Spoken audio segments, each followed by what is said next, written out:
ओम नमो भगवते वासुदेवाय। पांडवों ने जब संसार छोड़कर और तपोवन में गलने के लिए जाने का अपना पूर्ण रूपेण मन बना लिया कि जब भगवान श्री कृष्ण ने स्वयं हमें बता दिया है कि अब कुछ ही समय शेष बचा है इस द्वापर युग में और इसके बाद कलिकाल भयानक कलयुग आने वाला है, तो उस कलयुग में जब हमारे सब कुछ भगवान श्री कृष्ण ही नहीं रहेंगे तो हम भी नहीं रहेंगे। बस इसी बात को ध्यान में रखते हुए यह प्रसंग है। प्रसंग अति उत्तम और शिक्षाप्रद है, बड़ा दुर्लभ प्रसंग है, पूरा सुनना।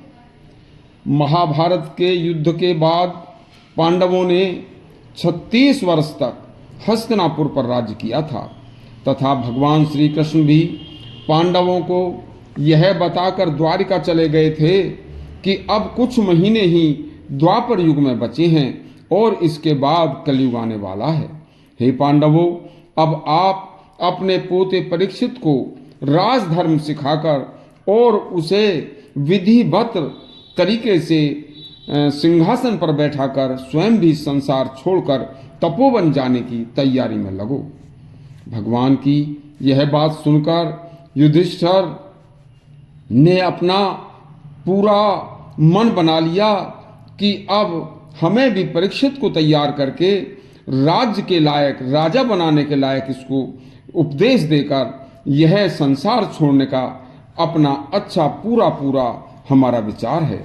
इसी विचार को मन में लाकर युधिष्ठिर प्रतिदिन अपने पोते परीक्षित को, अभिमन्यु के बेटे को राजधर्म, राजा के कार्य समझाते थे। तब सर्वप्रथम धर्मराज ने परीक्षित को समस्त कुरुवंश की वंशावली शांतनु से लेकर भीष्म राष्ट्र, धृतराष्ट्र व वेद व्यास तक से लेकर उसके पिता अभिमन्यु तक की समझाई थी और कहा था कि आपको कभी भी परीक्षित अपने पूर्वजों को नहीं भूलना है। हमेशा अपने पूर्वजों के पद चिन्हों पर चलने की चेष्टा रखनी है। कैसे पिता की खातिर वचनबद्ध होकर तुम्हारे पूर्वज देवव्रत ने भीषण प्रतिज्ञा करके भीष्म हो गए थे और सारी उम्र बाल ब्रह्मचारी रहकर भीष्म ने हस्तिनापुर की रक्षा की थी। तथा हे परीक्षित, किस तरह हमारे बड़े भाई कर्ण ने दुर्योधन के एहसान के बदले में अपने प्राणों की आहुति दे दी थी और हस्तिनापुर के राज्य सिंहासन को ठोकर मार दी थी। किस तरह हमारे चाचा श्री विदुर जी ने राज सुख न भोग कर सारा जीवन जंगल में झोपड़ी में रहकर बिताया था, जबकि वह हस्तिनापुर जैसे राज्य के प्रधानमंत्री थे और कुरु वंश के थे।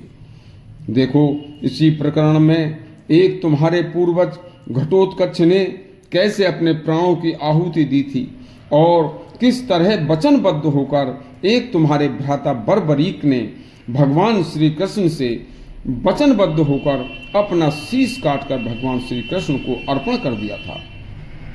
तथा महाभारत के भीषण महायुद्ध में भी कौरव दल दुर्योधन की तरफ से युद्ध करते हुए गुरु द्रोणाचार्य ने व तुम्हारे पूर्वज भीष्म ने दुर्योधन से साफ साफ शब्दों में कह दिया था कि हम युद्ध में भारी तबाही मचाएंगे और पांडव पक्ष के हजारों सैनिक व राजाओं को मारेंगे, लेकिन एक भी पांडव भाई की किसी की हम जान नहीं लेंगे।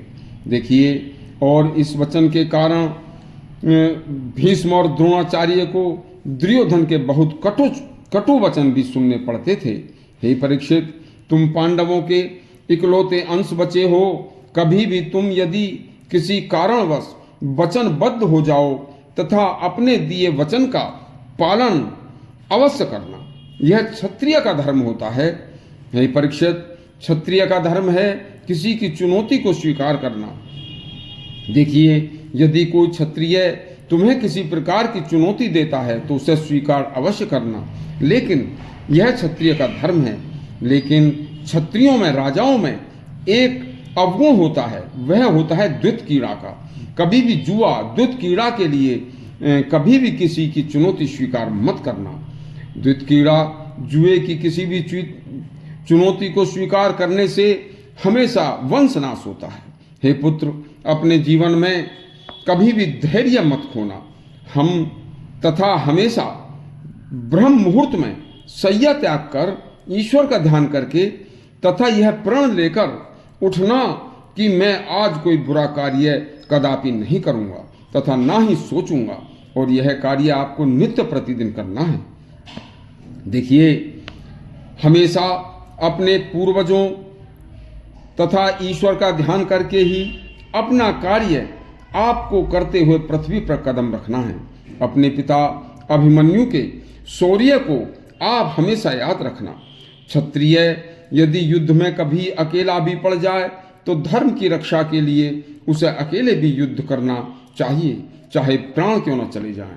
इस प्रकार उत्तम गुणों से भरे सत्य पराक्रम वाले सद्गुणशाली क्षत्रिय को पृथ्वी पर राज्य करना चाहिए। राजा को हमेशा अपनी प्रजा का हित हृदय में रखकर ही राज्य करना चाहिए। सत्य वचन तथा धर्म का बंधन राजा का कार्य है। शरणागत की रक्षा तथा दीनहीन की मदद करना, उसकी रक्षा करना अच्छे राजा का कर्तव्य है। जो राजा युद्ध में यमराज के समान तथा सामान्य जीवन में शीलवान और नम्र होता है, वही राजा उत्तम कहलाने का हकदार है। अगली कथा में धर्मराज युधिष्ठिर परीक्षित को चारों युगों के सतयुग, त्रेता, द्वापर और आने वाले कलयुग के सार को समझाएंगे। यदि आपको यह प्रसंग अच्छा लगा हो तो हमारे चैनल को सब्सक्राइब अवश्य करें और बटन घंटी दबाएं। धन्यवाद।